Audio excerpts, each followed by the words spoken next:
Hello everyone, in this video I will show you an example of the gossip of dog culture. This is something that happens all the time in the dog culture. It breeds hate and it creates a constant flow of gossip. So here we're over at ABC7. This is a story from California, Malibu. So let's see what they say. Shocking and heartbreaking case of animal cruelty.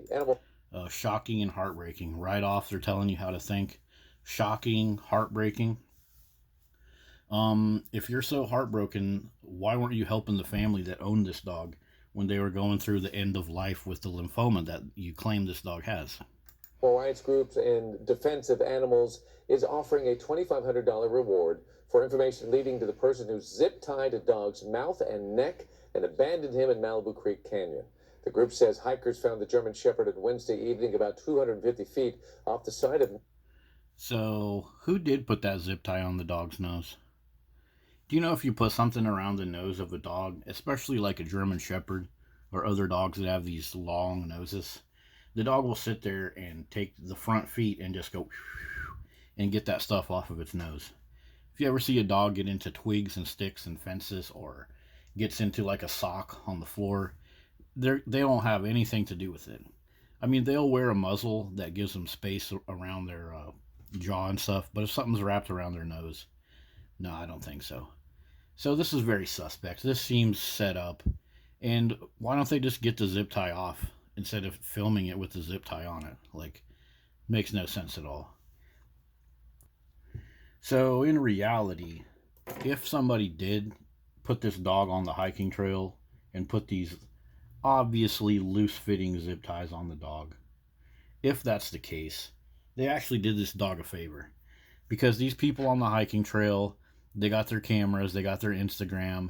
They're certainly going to love this opportunity to virtue signal, to piss and moan about some alleged dog abuse. Whoever abandoned this dog, if that's the true case of the story, they actually did this dog the hugest favor of their life.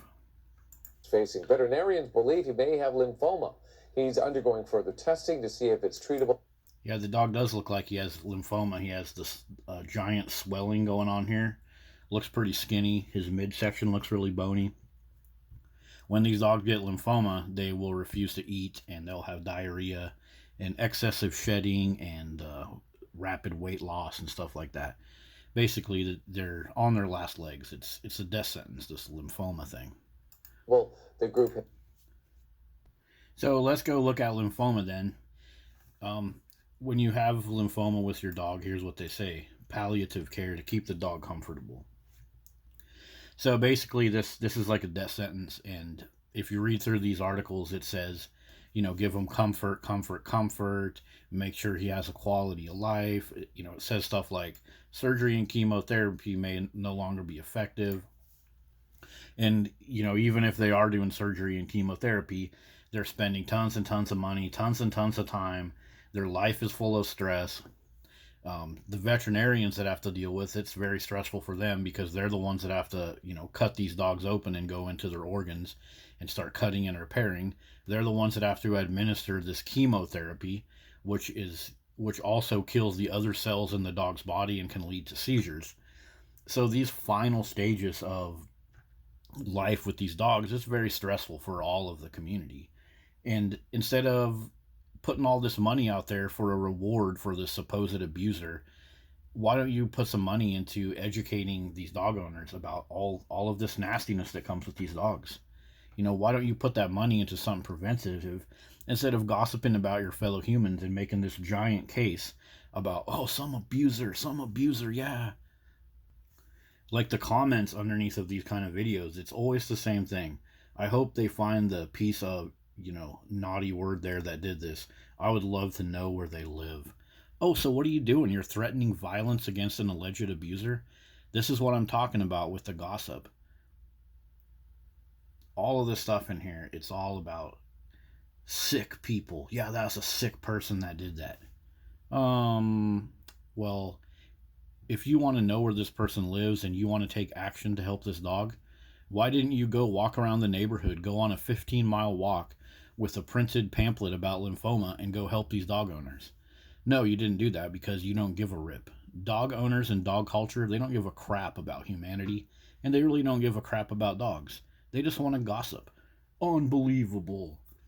If you scroll down in these comments, you'll see death threats. You'll see people talking about, let's go lynch them, let's get them fired from their job, all of that stuff. It's all gossip. And whoever it was that let this dog loose out on this trail, they're not there to talk about what's actually going on, what motivated them to do that.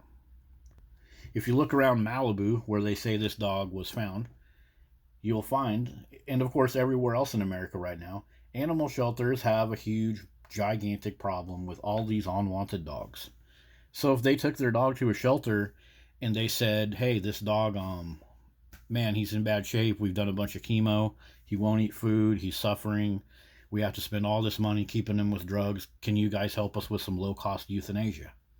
What do you think all of these overflowing animal shelters probably would have told him? They probably would have said, nope, we can't help you with that.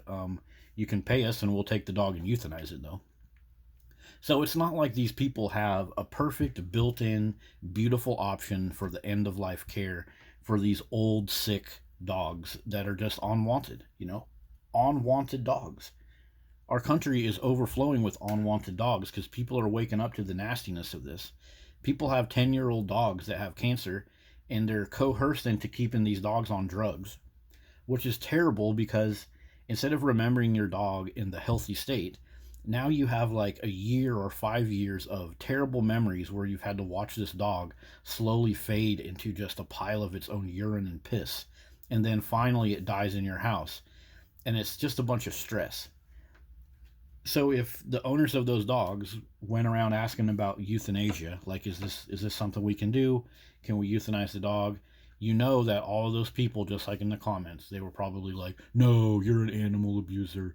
You need to care for him and give him his end-of-life care and watch him suffer while you go broke pouring drugs and chemotherapy into him. That's no way to let the dog die. They should have low-cost euthanasia for these dogs, and if they did, that would end a ton of this suffering right away. So, see right here, it says reward tripled for arrest of person who zip-tied this. Oh my God. So instead of putting that money into low-cost euthanasia when these dogs are obviously suffering, instead of doing anything to actually end the suffering of your fellow humans and fellow dogs, no. You're going to throw a bunch of cash out there and tell people, hey, if you can help us find this terrible person, we're going to give you a bunch of money. It's just promoting more and more gossip.